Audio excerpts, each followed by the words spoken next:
Hey, welcome back to another video. It is DCX Sonic time again, for the final time, for now anyway, because this is the 5th issue, the last of the crossover. Sad face.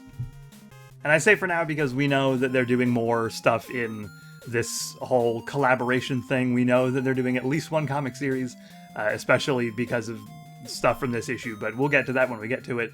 For now, though, this is going to be the last bit of DC Sonic material that we get, in terms of story anyway. We're getting figures in September, October, one of those two. But I'm not going to be covering those because I don't talk about that really on here. I talk about the Hedgehog comics and Karate Bugmen and whatnot. So let's just get right into this issue.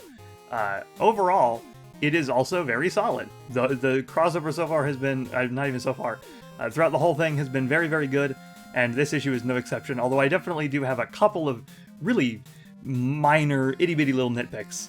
So, right off the bat, the one thing I just want to complain about, before we get even too deep into things, is that I think this crossover really should have been one more issue, not just because I want to read more of it and I don't want it to end, but also it just very much feels like this final encounter happens and is resolved relatively quickly. I think the final battle really should have been 2 issues, and there's a particular point later where I think the 5th issue could have left off and had the 6th issue take over, but it isn't that big of a deal.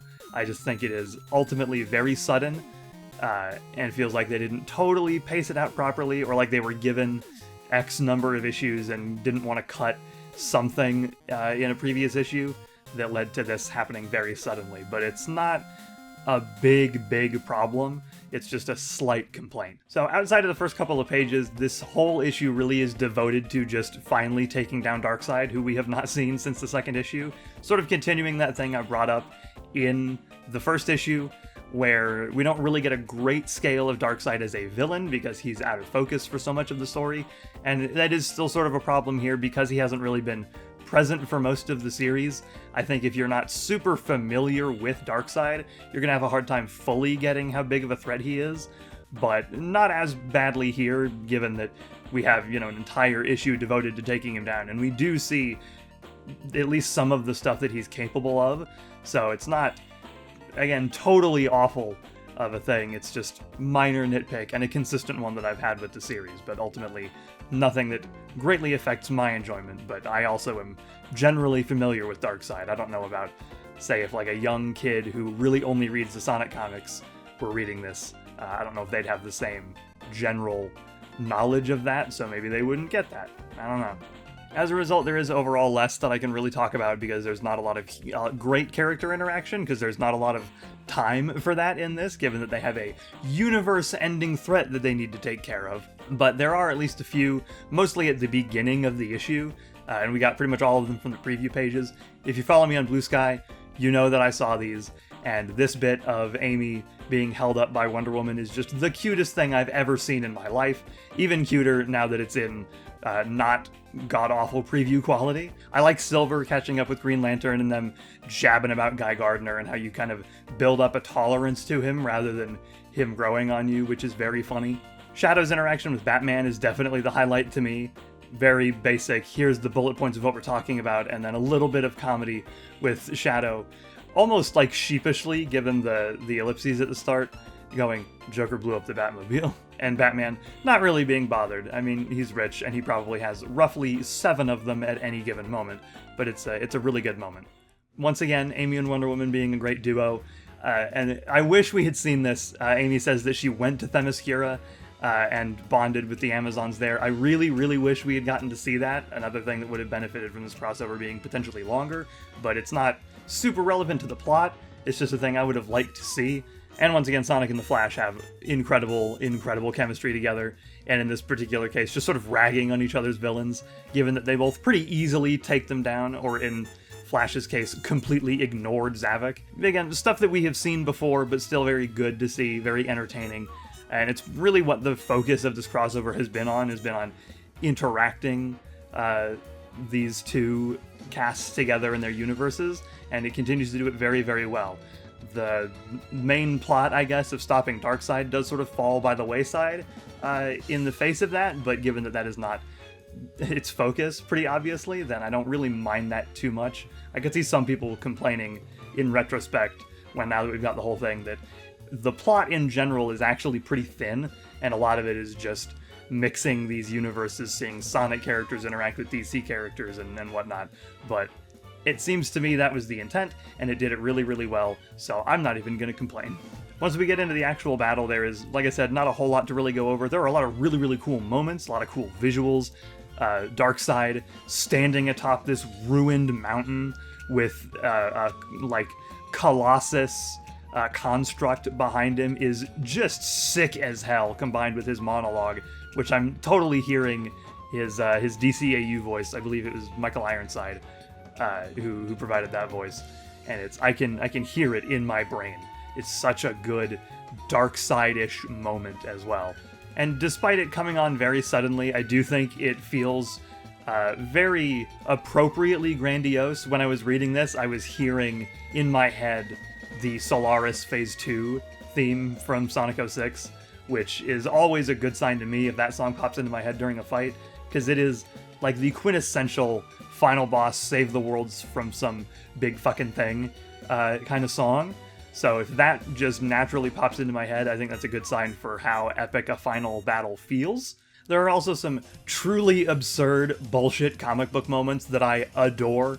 They mention very briefly early on in the fight that physics are just kind of wonky in this sort of in-between dimension, and they use that to their advantage when Sonic and the Flash need to get over to where Darkseid is and there is no floor of any kind. So they just run on each other's feet, which is obviously impossible and stupid, but man, I don't care. One, again, we are in this weird distortion world in between thing where physics don't matter, but also it's comic books and we're talking about a blue hedgehog teaming up with the Justice League, so who cares? It's fun. It's very popcorn flick. Don't need to think about it. Check your brain at the door, and I am perfectly okay with that. There's another example of it later where they need to charge up this emerald device thing that they have to try to undo all of this, and without the energies because of Sonic going supersonic, which is a really cool moment, but I'll talk about that on its own in a second. They need to charge it. So Flash runs on Tails' tails like a treadmill to build up a charge to power it, which again, insane, nonsense, comic book. I love it. It's perfect. This series understood the assignment. Ian Flynn knew to just kind of go crazy. This is the exact weird nonsense comic book stuff that I love out of almost anything, so it was getting on my good side pretty much immediately. And then, yeah, going back a little bit, Sonic going supersonic, we knew it was going to happen. The series is all about the Chaos Emeralds, also Darkseid's a big threat. It was sort of a no-brainer that Supersonic was going to show up, and when it does, it's so good. It's only, the initial appearance of Supersonic is one panel, but God, it looks incredible. Supersonic tends to be difficult to make look really, really cool in a lot of instances to me, but when it gets nailed, it's really, really cool, and this is an example. This might be, in my opinion, the best Supersonic has ever looked in anything, outside of maybe like the opening of Sonic Unleashed, where Sonic Supersonic looked incredible too. It's hard to really describe, and I'll talk a little bit more about it again later when we go on to the artwork, but it's good. It looks really good, and every panel where Supersonic is there, he just looks great. So obviously, by the end, Darkseid is defeated, and like I said, it feels very sudden, like the 5th issue should have ended with Supersonic showing up. That could have been a full, splash page with a to be continued, and then they could have had a really big fight for the 6th issue, but it happens very, very quickly. Supersonic just sort of beats the crap out of Darkseid, and then the Flash activates the Chaos Emerald thing that just sort of fixes everything. It splits the Sonic and the DC worlds again, it sends everybody back to their respective homes, and in a real neat wrapping the bow on the present moment, not only does it do that, it also restores everything to what it was like before the attack. So the Master Emerald wasn't destroyed, all the cities that were attacked are fine. It doesn't undo it, they still remember it. It's not like a a Sonic 06 thing where it doesn't seem like the characters remember the events. They do. It's just essentially the ramifications of it have not occurred. And they do some setup for more in the future. Sonic wants to race the Flash again to see who's really the fastest. And I would totally read a one-shot that's just a race between the two of them. I think that'd be really good. And we get our full sequel sting as well, right at the end, showing that Eggman and Lex Luthor have teamed up. It feels very Worlds Collide to me. The boundaries between the Sonic and the DC worlds were left open somehow. It's not really explained, but I don't think it really needs to be. I certainly don't need it to be explained. And we see a very Lexified Death Egg robot. So we know we're getting more. It's clear they're setting up for more, and hopefully we do get to see more of that, because some other crossovers have definitely planted seeds of future ones. The Justice League and Power Rangers crossover ended with a tease of Brainiac still controlling Alpha 5 for a little bit, and that's never been followed up on. But given that this partnership is supposed to last into next year, and possibly even further beyond, I fully expect there to be a second crossover. But that is pretty much all I really have to say about story of this issue. I think it's good. I quite like it, even if I feel the resolution comes on very suddenly, and like there should have been one more issue. Not a huge complaint from me. It's just slightly disappointing, but overall still a really, really good finale to what has been a super solid crossover. Artwork, very much the same kind of situation we've seen the whole thing. Adam Bryce Thomas on the pencils, Matt Herms on the colors.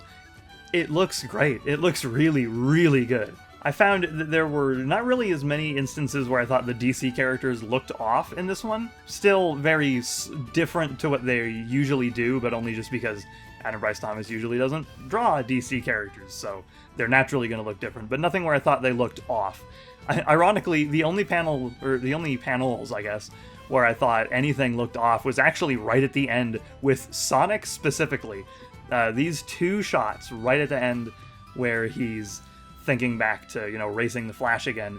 Sonic just looks slightly strange, not quite like he does even in the panels right before it. I don't know. It's a really minor nitpick, and he doesn't look totally terrible. We're not talking like Ron Lim on the Archie series days here, but, just slightly strange, maybe a little too thin. I don't know. It's hard to really describe why he looks off. He just kind of does to me. And given how I talked about it earlier, I think pretty obviously my favorite panel has to go to that first one showing Supersonic. Again, he just looks incredible. When Supersonic looks cool, he looks really cool, and this is maybe the coolest he's ever looked. It sort of feels like, it gave me similar vibes to when you first see Super Saiyan in Dragon Ball Z, the very first time in the Frieza saga where that occurs, and it just looks perfect, and it was never really quite replicated in later arcs once they started shifting the way that it looked a little bit, sort of the way that in that initial appearance where Goku's hair almost looks fluffy, for lack of a better term, and it's not really the same feeling here. Supersonic doesn't look fluffy, but it gives me that same vibe of just looking right and better than what he normally looks like. So, I mean, it sort of has to go to that, but there are plenty of other really good ones. The panel right before it, when Sonic uses the Chaos Emeralds right as he gets hit by Darkseid's Omega Beams, is really, really striking. Once again, the panel of Darkseid on that ruinous mountain with the thing behind him looks really, really good, but it's definitely got to go to the Supersonic panel, in my opinion. So I think that is about all I really have to say about this issue, the final issue of DC X Sonic the Hedgehog. It's a really, really good finale, even if the final solution is a little sudden. I think it wraps things up very nicely. It sets up for I'm going to presume and hope, inevitable future sequel. And I am both excited, and I really enjoyed this issue, and also sad that it's over and that I don't have any more to read until they do another one.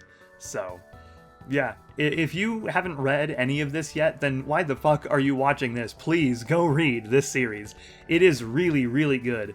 As I've said before, whether you are just a Sonic fan or just a DC fan, or definitely if you are both, I think you're going to find a lot to enjoy here. I am, like I said, mostly a Sonic guy. I don't really read a lot of DC. I've been loving this. There are people at my local comic shop that really aren't Sonic fans, but they've been enjoying this.